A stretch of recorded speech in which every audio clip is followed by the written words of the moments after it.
Bonjour tout le monde, content de vous retrouver, nous sommes le lundi 19 avril 2022, le Bitcoin 41 500 $. Hier, une mèche de liquidation est venue faire peur à tout le monde. Effectivement, moi aussi, j'étais un petit peu dans le doute à ce moment-là, ce qui est assez logique. D'ailleurs, regardez ici, vous avez le graphique en daily. Je regardais sur Twitter quelqu'un qui postait ce même graphique hier soir avec cette bougie ici qui était dessinée en rouge avec le cours qui se situait ici aux alentours des 38 900, 38 800 $.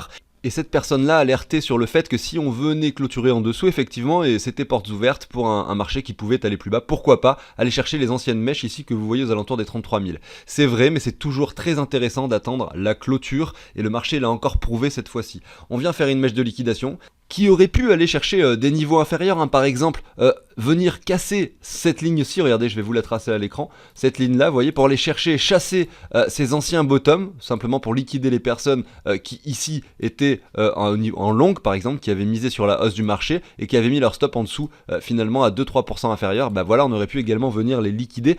Mais ça n'a pas été le cas. On avait évoqué ensemble la possibilité que l'on revienne chercher les 36 000 et quelques pour ensuite venir clôturer cette bougie hebdomadaire au-dessus des 40 000. Donc là, je suis en daily, mais bon, on passera sur le hebdomadaire au fur et à mesure dans l'émission. Là, je suis vraiment en phase introduction. Mais on voit que effectivement, nous avons clôturé au-dessus. Et comment j'avais trouvé ce chiffre des 36 500, qui pour moi était imaginable sur une bougie, c'était simplement en reliant ces deux mèches, si vous voyez. Voilà, je les relie. Vous avez ce point-là et ce point-là que j'ai relié l'un avec l'autre et on avait les 36 000. Alors là, ça représente à peu près les 36 900 désormais sur le graphique, sur cette mèche. Pourquoi pas, on aurait pu venir également chercher cette zone de prix. Ça n'a pas été le cas, on est venu clôturer directement à cet endroit-là. Et aujourd'hui, on voit que sur les clôtures, on est en train, pourquoi pas, de nous dessiner un W qui pourrait se confirmer ce soir. On va donc parler de ce W dans l'émission, on va dézoomer en weekly, on va aller voir tout ce qui est order flow, on va aller analyser le graphique de l'altcoin dominance, que j'ai pas encore eu le temps de regarder d'ailleurs, que je vais faire avec vous directement. Et puis on jettera peut-être un œil, cette fois-ci aux altcoins assez capitalisés, comme par exemple l'Ether, le Binance Coin, Solana, ou même peut-être encore Terra Luna. Je ne sais pas lesquels pourraient vous intéresser, n'hésitez pas d'ailleurs dans les commentaires à m'indiquer, par exemple dans le top 50, quelle crypto-monnaie vous souhaiteriez que j'analyse sur la chaîne. Si on regarde la map, voilà, donc sur 7 jours, Bitcoin 4,9%, donc malgré cette chute express qu'on a connue hier sur le Bitcoin, on voit que sur cette moyenne de 7 jours, finalement, on est positif. Ethereum 4%, donc un peu moins que le Bitcoin, on peut s'attendre à une altcoin dominance du coup qui a stagné pendant cette semaine, on verra ça, comme je vous dis, j'ai pas encore regardé le graphique, je me trompe peut-être, en fonction des performances des autres cryptos, on est peut-être quand même plutôt dans le vert au niveau de l'altcoin dominance, à voir. On a un Binance Coin, lui, 7%, on a XRP 11%, donc XRP qui se comporte plutôt bien, finalement Terra Luna également qui se comporte bien malgré son double top et effectivement ce doute sur le fait que Terra Luna pourrait quand même retracer après de telles performances. Enfin voilà pour un résumé grossier de la map.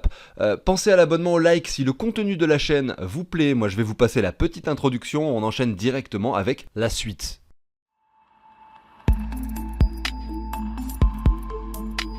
Allez, c'est parti, on débute avec le Bitcoin ici et son graphique en hebdomadaire, c'est-à-dire que chaque bougie représente une semaine ici à gauche, à cet endroit-là vous avez le mois de mars 2020 avec ce crash qu'il avait amené aux alentours des 3800, derrière ensuite il est monté aux alentours des 8000, 9000, 12000, il est revenu chercher cet ancien sommet, il avait encore ce sommet ultime des 20 000, là ici la chaîne YouTube CryptOrganize a été créée. Nous avons commencé les analyses sur le Bitcoin et les cryptos. Nous avions 3 targets en vue d'objectifs de revente pour cette poussée qui pouvait avoir lieu, puisqu'à l'époque c'était évidemment que de la spéculation. On n'avait aucune idée de savoir quel prix le Bitcoin pouvait atteindre. Cependant, on avait spéculé sur ce premier objectif situé entre les 35 000 et les 40 000 $, qui représentent les donc 123,6 les 161,8 de Fibo. Si on récupère un Fibo de prolongation, finalement, regardez, qui récupère les anciennes performances du Bitcoin, qui se trouvent par ici. Donc ça représente les 168. Là, je l'ai mal tracé, il faudrait que je le mette en logarithmique pour que ce soit très précis, simplement pour vous montrer. Derrière, ici, ce niveau-là représente les 261,8. Là, vous voyez qu'on a un peu en dessous, mais si je l'avais placé correctement, vous le verrez pile poil au milieu du rectangle. Et en dessus, les 423,6 aux alentours des 85 à 90 000 $. Voilà. Donc aujourd'hui, il y a deux objectifs qui ont été atteints et on est en train de ranger d'ailleurs entre ces deux objectifs que l'on avait dessinés ensemble. On sait qu'il y a également des cycles qui se produisent de façon générale sur le Bitcoin. Est-ce qu'il est encore possible de venir chercher cette zone de prix avant le bear market qui pourrait s'installer sur une période de temps entre 1 an et 2 ans et pourquoi pas le prochain halving de 2024? C'est possible, malgré tout, on est encore sûr de rien. On a un W weekly qui s'est dessiné. Qu'est-ce que ça veut dire un W? Simplement quelque chose qui, vous voyez, vous avez quelque chose qui chute, qui arrête de chuter, qui fait un plus bas moins bas que le précédent et qui derrière fait un plus haut que le précédent. À ce moment-là, ça nous dessine simplement un joli W à l'écran. Voilà, il faut que ce point bas soit plus haut que le précédent pour avoir une structure proprement dessinée. On voit ici qu'en weekly, c'est carrément le cas. On a cette structure qui est dessinée, confirmée. Oula, petit problème de souris, confirmé à cet endroit-là, vous voyez. Derrière, on pouvait revenir simplement tester la neckline et partir to the moon. Ça n'a pas été le cas. On est venu chercher des niveaux inférieurs. Le marché est encore dans le doute, hein, clairement. On le voit ici. Si on reprend toute cette hausse ici en weekly, quels sont les niveaux qu'on est venu chercher? Eh bien, regardez, hein, sur cette mèche finalement de la nuit dernière, enfin de hier soir, hein, qui a fait peur à tout le monde, on est simplement revenu chercher cette zone des 61,8 de Fibo, qui matérialise toute cette hausse, voilà. Donc on a touché de façon très précise cette ligne des 61,8 de Fibo. Derrière, est-ce qu'on va venir intégrer cette zone de rechargement? C'est quelque chose de possible. Malgré tout, on voit que là, on est quand même sur un point de support assez important, que je situais aux alentours des 40 000. Effectivement, on a touché sur une mèche les 38 600. On a clôturé en daily et en weekly au-dessus des 40 000, donc c'est une bonne nouvelle. Et on peut se tracer cette ligne de tendance, vous voyez désormais, qui fait office de support à chaque fois qu'on vient la chercher. En tout cas, ces 3 dernières fois, on voit que le cours a réagi à la hausse dessus. Tant qu'elle tient cette ligne, ça veut dire que le marché est plutôt en tendance haussière. Voilà, tant qu'on reste au-dessus de cette ligne, on a un marché en tendance haussière. Derrière, les lignes peuvent devenir de plus en plus paraboliques, hein. Je vais vous faire un exemple ici. Là, vous voyez, sur le marché du Bitcoin ici en 2020, on va zoomer un peu dessus, vous aviez justement cette ligne de tendance qui avait commencé à se dessiner, donc plus ou moins tracée. On voit que là, on n'est pas revenu la chercher, mais ici, on est descendu dessus. Derrière, qu'est-ce qui s'est passé? On est parti beaucoup plus fort qu'au préalable, ce qui veut dire que cette ligne de tendance était de plus en plus inclinée, comme ceci. Donc parabolique, hein, c'est vraiment ce qu'on appelle une parabole. Derrière, qu'est-ce qui se passe? De la même façon, on peut encore accentuer cette ligne, vous voyez. Après, qu'est-ce qui se passe? On peut encore accentuer la ligne jusqu'à ce que finalement, on trouve un point haut et qu'on vienne casser la première par le bas, la seconde ensuite sur laquelle on vient s'arrêter. Regardez, si je prolonge cette ligne-ci, vous voyez, alors je vais essayer de la remettre. Vous voyez, on est venu la casser ici, mais voilà, on vient la casser définitivement par là. Et cette troisième ligne, alors je le fais assez approximativement ici, mais c'est pour vous montrer, on est venu la casser également lors de ce creux ici. Donc voilà, on est venu casser les 3 trendlines d'un coup avec un marché qui a perdu moins 50% en quelques semaines ici. Derrière, on se stabilise entre ces deux niveaux. Donc maintenant, on a un range qui s'établit. On n'est plus sur une parabole, on n'est plus sur quelque chose qui part to the moon, on est sur quelque chose qui retrace, qui perd de la valeur avec des personnes qui commencent à se poser des questions sur le fait que le Bitcoin peut continuer à grimper, puisque on se stabilise ici quand même depuis, si on prend ce mois de mars 2021, on est quasiment sur un an de stabilisation entre les 64 000 $ approximativement et ici au plus bas les 29 500. Donc clairement, il y a des gens qui commencent à douter du fait que là on puisse aller chercher de nouveaux sommets. Et beaucoup de gens, probablement, qui pensent aussi également qu'on puisse re-rentrer en bear market. Moi j'ai pas la réponse, ce qui est sûr c'est que là on est sur le bas de ce range, et que statistiquement parlant, il est quand même assez probable qu'on revienne chercher des niveaux un petit peu plus supérieurs. Si cet objectif n'est jamais atteint, c'est pas grave, on pourrait très bien venir s'arrêter par ici avant de chuter. En tout cas, ce qui est sûr, c'est qu'après 3 mois de baisse, comme ceux que nous avons vécu récemment, il y a quand même aussi une probabilité assez importante qu'on revienne chercher la zone de rechargement de short, qui se situe par ici, entre les 55 et les 61 000 $. Ça serait selon moi une zone de prix très intéressante pour prendre des profits, à savoir qu'au fur et à mesure que ça monte, il est intéressant de se séparer de ces cryptos pour aller chercher du fiat de façon générale, de façon à se dire que voilà, tout ce qu'on revend par ici, par palier, eh bien on essaiera pourquoi pas de le racheter plus bas si jamais le marché devait revenir aux 30 ou aux 25 000 $, voilà, dans un an avant le prochain halving. Voilà, c'est un petit peu le raisonnement qu'il faut avoir, toujours se garder toujours de la liquidité, c'est-à-dire que si le marché si le Bitcoin monte par exemple aux 50, 60, 70 000 $, vous commencez à revendre, pourquoi pas, c'est une bonne idée, mais toujours en garder quand même, c'est-à-dire peut-être en garder 50, 40, 20% peut-être, si jamais on vient péter les 90, garder 20% de Bitcoin au cas où si le marché devait aller aux 55, 150 000 par exemple, voilà, ça reste viable, on ne sait jamais, hein, tout peut se produire, donc le raisonnement qui consiste à acheter par palier, à revendre par palier et à mesurer son pourcentage crypto-fiat au quotidien pour savoir, par exemple, se dire à tel prix, lorsque le Bitcoin aura tel prix, mon pourcentage crypto et mon pourcentage fiat sera à environ, par exemple, je vais vous faire un exemple, le Bitcoin atteint 70 000 $, j'estime qu'à ce prix-là, mon ratio donc crypto-fiat sera équivalent à peu près 60%, c'est-à-dire que j'aurai par exemple 60% de fiat, 40% de crypto. Voilà, par exemple, si je pars sur ce principe de raisonnement, à ce moment-là, il faudra que je m'y tienne, et si jamais le Bitcoin monte, et effectivement, effectivement je me débrouillerai pour revendre 60% de mes cryptos par exemple, hein, si aujourd'hui je suis à 100%, c'est vraiment fictif, là c'est un exemple, tout simplement pour récupérer des profits et être serein ensuite sur le marché, vous voyez, c'est comme ça qu'il faut raisonner, enfin en tout cas c'est mon point de vue, bien sûr, et c'est ce que j'essaye de développer sur la chaîne au quotidien.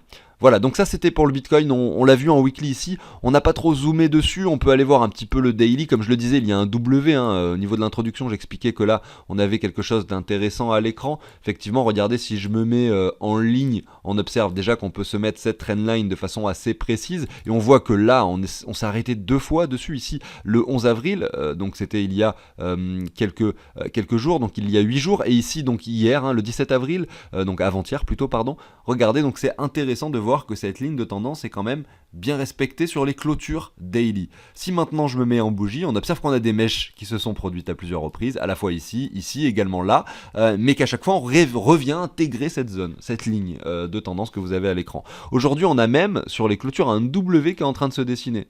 Donc si ce soir à l'heure de clôture de la bougie du Bitcoin, c'est-à-dire je sais pas quelle heure c'est, heure française, mais voilà aux alentours de minuit, on a un Bitcoin qui est supérieur à ce prix-là, donc je vous le mets ici à l'écran, 41 161 $, effectivement donc le niveau actuel est viable, hein, et bien on a ce W en daily qui est confirmé. Et donc sans problème, dans les jours qui viennent, là nous sommes mardi, donc sans problème, dans les jours qui viennent, on peut venir chercher des objectifs supérieurs, à savoir, si je prends de mèche à mèche un Fibo, entre les 45 et les 46 000 $. Voilà. Donc si par exemple ce soir on clôture au 41 600, eh bien pourquoi pas, il y aurait un trade à prendre pour les personnes qui font du trading, c'est pas mon cas, pour pouvoir jouer, pourquoi pas, un achat sur les niveaux de cassure, de clôture, pour pouvoir imaginer des reventes ici aux alentours des 44 à 46 000, donc regarde, on peut essayer de se mettre le trade comme ça en position longue, admettons qu'on clôture sur les niveaux actuels, voilà, comme ceci, on peut mettre son stop loss ici un peu plus bas, et le niveau de revente dans la zone de rechargement, ou qui sait même le top.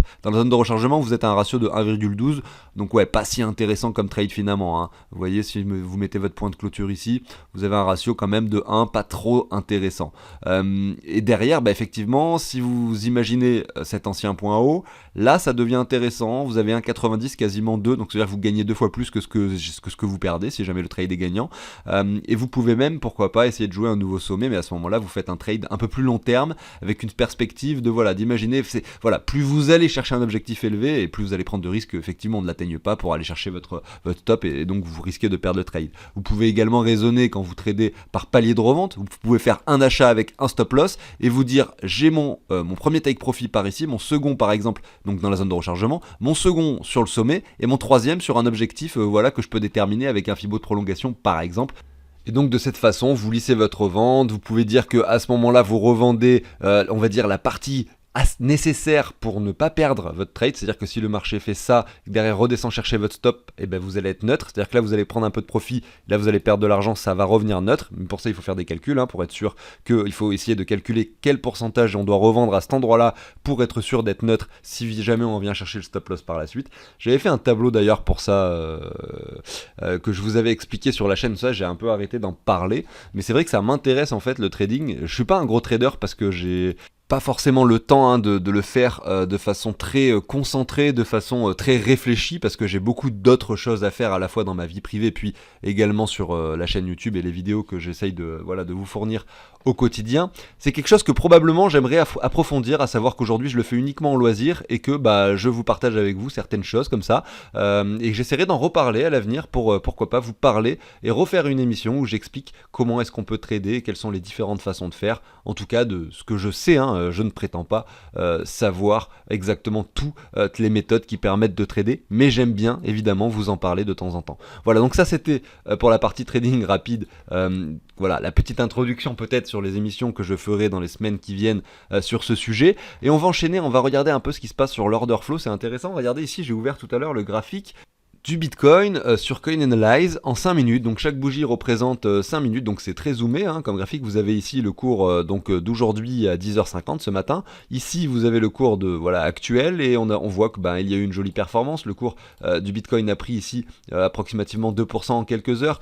En parallèle, on a un Open Interest qui monte, hein, vous l'avez ici à l'écran, j'essaye de vous le montrer si ça veut bien marcher. Ben non, j'arrive pas à faire de ligne, Bref, vous le voyez ici, on a l'Open Interest qui monte, qui est passé de 78 000 bitcoins en position à 80 000, ce qui veut dire que voilà, beaucoup de gens sont en train d'entrer en position, et vu qu'on a un funding rate qui fait que baisser, eh bien on sait que sur le court terme, eh bien la plupart des gens sont en train de short le marché, donc pari à la baisse. Chaque fois que le Bitcoin monte, il y a des gens qui pensent que le Bitcoin va descendre, et là on voit que c'est bien matérialisé ici, ça peut nous laisser penser qu'effectivement cette phase de hausse n'est pas terminée. Regardez ici, je vais dézoomer par exemple en 4 heures, vous voyez, donc on va essayer de regarder ça cette fois-ci sur quelque chose d'un peu plus large.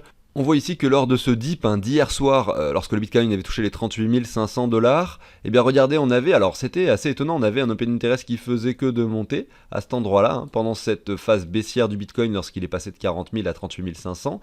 Au même moment, on avait un funding rate négatif, ce qui indiquait que les gens étaient principalement en train de short. Donc là, oui, en fait, quand on a chuté sur cette zone de prix aux alentours des 38 500, on voyait que beaucoup de personnes étaient devenues complètement bearish sur le marché. L'Open Interest était en train de monter, le funding rate était en train de descendre, et là, mouvement inverse qui se produit, vous voyez. On vient chercher les stop loss des shorters. Où est-ce qu'ils avaient mis leur stop loss? Probablement au-dessus de ces niveaux-là, vous voyez, par ici, vous voyez, en se disant que si le prix revient chercher des zones de prix au-dessus de ce range, eh bien, je sors. Et c'est ce qui s'est passé, on est venu sur cette mèche liquider tout le monde. Et ça s'est vu parce que l'Open Interest a instantanément diminué. Donc toutes les personnes qui ici ont short se sont fait liquider simplement quelques heures après. Voilà, c'était assez rapide, c'était un mouvement express qui a simplement fait peur à tout le monde. Derrière, qu'est-ce qui se passe? Eh bien là, on a l'Open Interest qui reste très très bas. On a liquidé beaucoup de monde, plus grand chose se passe. Et là, depuis quelques heures, eh bien on voit un Open Interest qui reprend de la valeur, tout simplement. Donc ici, on a encore des personnes qui, regardez, sont en train de short le marché.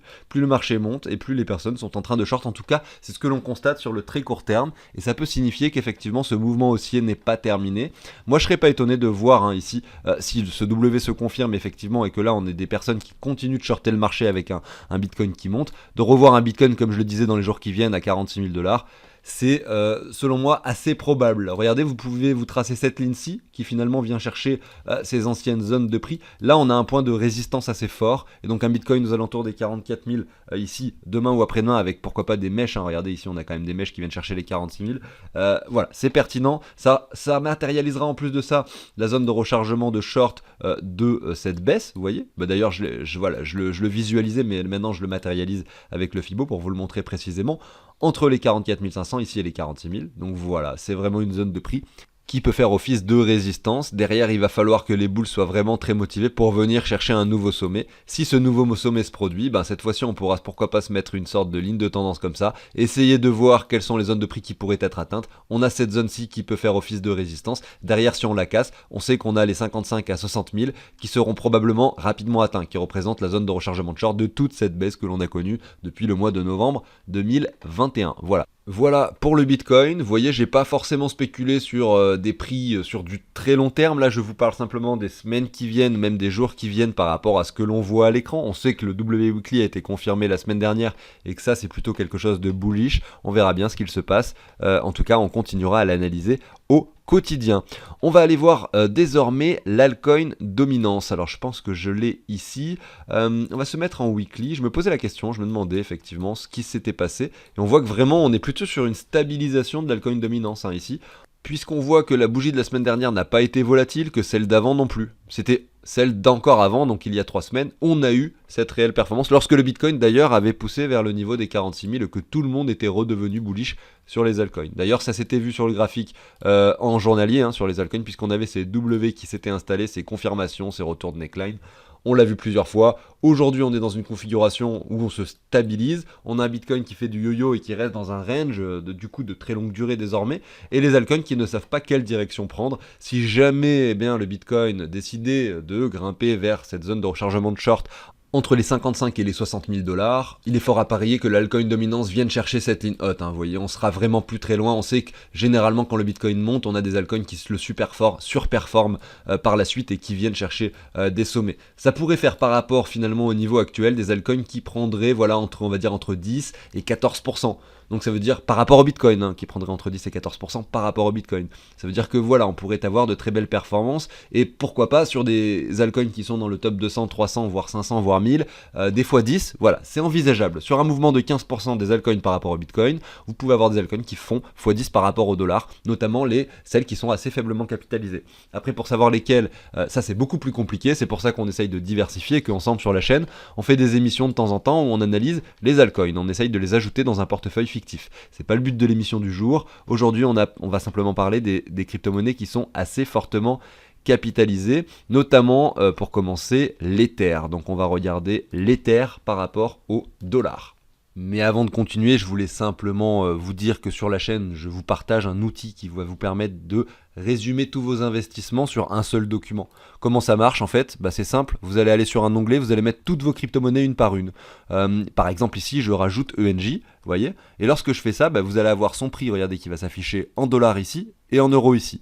Donc vous allez mettre toutes vos cryptos, les prix sont récupérés en temps réel, toutes les 3 minutes, donc ça c'est très pratique, vous allez vraiment connaître l'état de votre portefeuille en temps réel, et vous allez indiquer, donc vous allez mettre Binance, Coinbase, Crypto.com, vous mettez toutes vos plateformes, Ledger, même décentralisées, et vous allez vous connecter sur vos plateformes et indiquer, voilà, j'ai tout ça comme crypto, vous indiquez combien de Bitcoin, d'Ether, etc. vous avez sur Binance, etc. Vous faites la même chose sur toutes les plateformes, ça fait la somme pour vous dire toutes les cryptos que vous avez, et derrière, une fois que vous avez rempli toutes ces données, vous allez sur votre tableau de bord et vous allez savoir où vous en êtes, combien de pourcentage vous avez de chacune de vos cryptos, combien ça représente en quantité, en dollars, en euros, combien vous avez de fiat, combien vous avez de fiat par rapport à vos cryptos, votre ROI, vos gains par rapport à ce que vous avez investi. Parce que oui, il y a un onglet également où vous allez mettre toutes vos transactions par rapport à l'euro. Ça va vous permettre de connaître votre investissement de départ et de le comparer avec ce que vous possédez, tout simplement.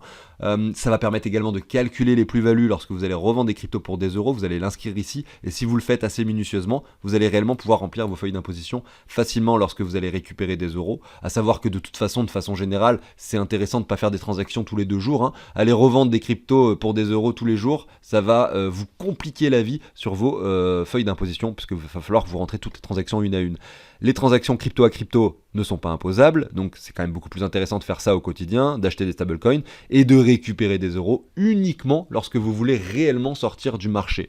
Voilà, je suis pas en train de faire de conseils ou quoi que ce soit, j'explique moi comment je fais les choses, et derrière, vous pouvez vous renseigner de façon beaucoup plus précise avec un avocat fiscaliste, mais moi ici, je vous apporte simplement une aide pour pouvoir faire tout ça, si jamais ça vous intéresse. À savoir que cet outil d'investissement, donc ce tableau, vous pouvez l'obtenir en dessous de cette chaîne, de cette vidéo YouTube, excusez-moi, vous allez dans la description de la vidéo actuelle et vous allez avoir 2 liens. Le premier qui vous amène vers une autre vidéo YouTube où j'explique beaucoup mieux le tableau, et un lien qui vous amène vers le site de CryptOrganize pour effectuer une donation si jamais vous souhaitez obtenir ce tableau, cet outil d'investissement. Allez, je continue avec l'Ether. Et le graphique de l'Ether est un peu différent de celui du Bitcoin, et personnellement je le trouve un petit peu plus bullish. Pourquoi plus bullish ?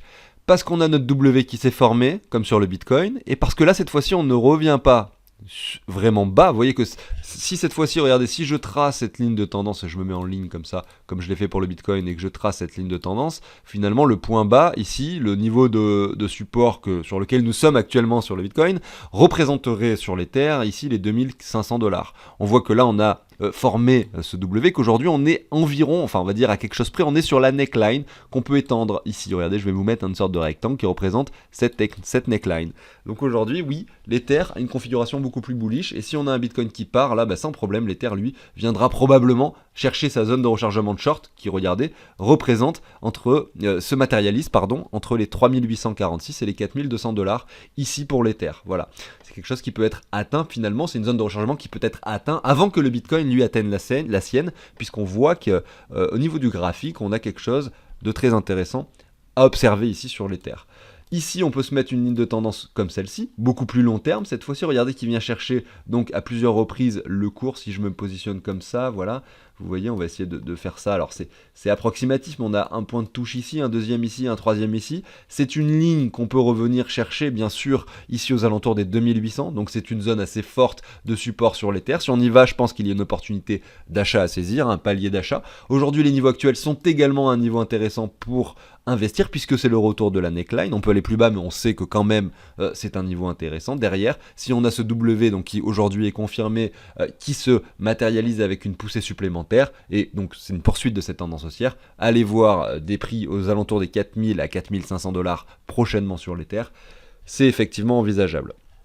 Donc on a vu que l'altcoin dominant se portait bien, on voit également que l'Ether se porte bien par rapport au dollar, donc tout ça reste assez logique qu'on ait un Ether plus bullish que le Bitcoin, notamment avec ce que l'on a vu ensemble sur l'altcoin dominance tout à l'heure. On va faire un zoom maintenant sur Ripple XRP. Donc XRP, lui c'est un peu différent. Il a une configuration bullish, on le voit, mais contrairement à l'Ether, il n'a pas de W matérialisé en weekly propre. Alors il y en a un énorme qu'on peut visualiser ici, qui est ici, à cet endroit-là. Voilà. Mais pour le casser, vous voyez, il faut revenir chercher des niveaux des 1,30$. C'est pas encore d'actualité, donc c'est pas un W dont on va parler forcément aujourd'hui. Moi, je parle du plus court terme ici, vous voyez, donc on va zoomer sur le plus court terme, c'est-à-dire en daily.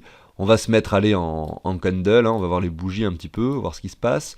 Pour qu'un W soit matérialisé, il faut réellement un retour sur les 61,8 de Fibo à minima. Donc si je reprends toute la hausse comme ça, donc voilà, je peux essayer d'étendre ça, on va essayer de se mettre par ici. On voit que oui, finalement. Pourquoi pas? On peut imaginer que c'est un W, mais il n'est pas confirmé encore. D'ailleurs, sur l'Ether, vous voyez, la différence, c'est que là, on a ce W, certes, mais qui a été confirmé sur les bougies, on revient chercher la neckline. Sur Ripple, c'est pas la même chose. On n'a pas encore de W confirmé. On vient chercher sur des mèches les 61,8, mais pas sur des clôtures ici. Donc vraiment, j'aimerais bien, disons que pour que ce soit très propre ici sur Ripple, il faudrait qu'on revienne chercher cette zone de prix entre les 68 et les 62 centimes, qui au passage serait un prix très intéressant pour quelqu'un qui souhaiterait investir sur Ripple. Je dis pas qu'on peut pas aller plus bas, après si on a un Bitcoin qui aujourd'hui rentre en bear market, qu'on revient sur les 25 000, toutes les cryptos vont chuter, et un Ripple qui reviendrait ici dans ces zones de prix aux alentours des 20-30 centimes, c'est envisageable, bien entendu. Donc ici, on parle des altcoins, tout en sachant que le leader c'est le Bitcoin, et que bien sûr, leur mouvement dépendra bien sûr de leur leader, à savoir le Bitcoin. Donc aujourd'hui, moi, si j'étais investisseur sur Ripple, j'essaierais de choper cette zone d'achat, et si elle est jamais atteinte, j'oublierais cet actif, puisque aujourd'hui on voit qu'on est plutôt sur un haut de range, et j'aime pas acheter moi sur les hauts de range. Qu'est-ce que ça veut dire? Ça veut dire que regardez ici, si on place cette ligne haute et cette ligne basse, donc est-ce qu'on a un range? Pas vraiment, pour que ce soit un range, ça serait bien qu'on revienne sur le bas du range, parce qu'on a un seul point de touche en bas, on en a deux en haut, voilà, on est plutôt au milieu, mais voilà, si on arrive à choper cette zone de rechargement, on est plutôt sur le bas du range, et donc pour moi, c'est un niveau de prix intéressant pour investir sur Ripple. Donc malgré les performances assez intéressantes que l'on a vues, on a regardé ça dans l'introduction aujourd'hui, donc Ripple 11,6% ces derniers jours, effectivement, c'est pas la crypto-monnaie sur laquelle je miserais au niveau des grosses capitalisations aujourd'hui.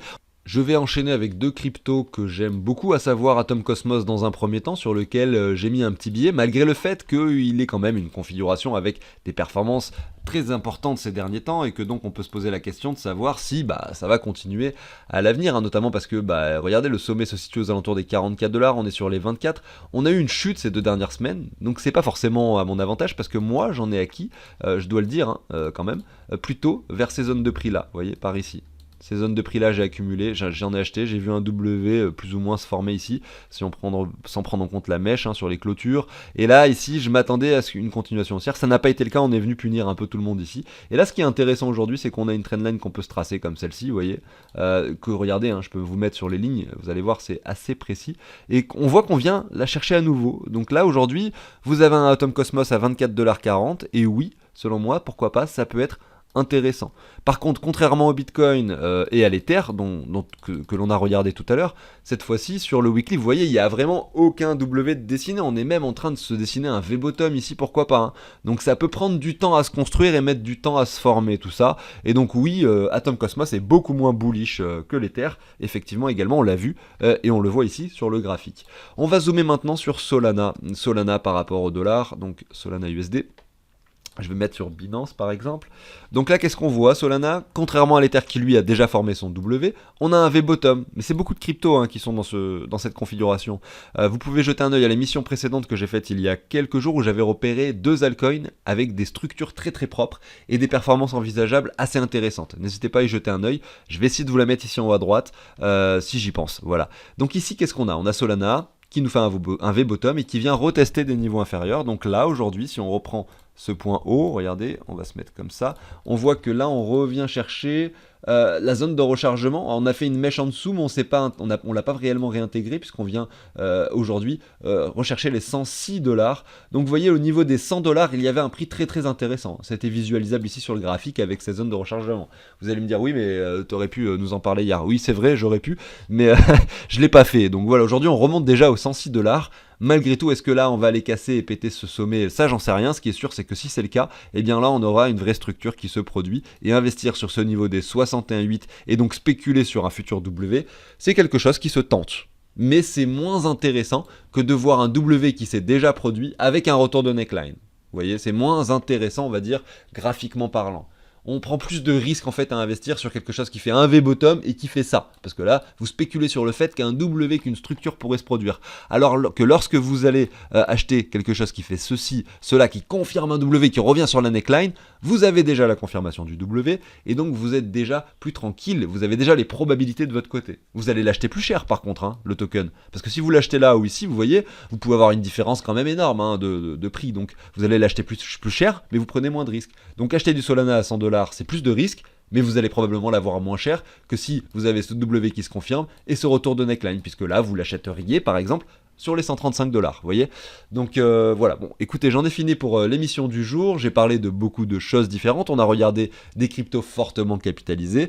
On a fait une analyse assez complète sur le Bitcoin. J'espère que tout ça vous a plu. Moi, je vous retrouve demain pour une nouvelle émission. Je vous souhaite une excellente soirée et je vous dis à très bientôt. Salut tout le monde!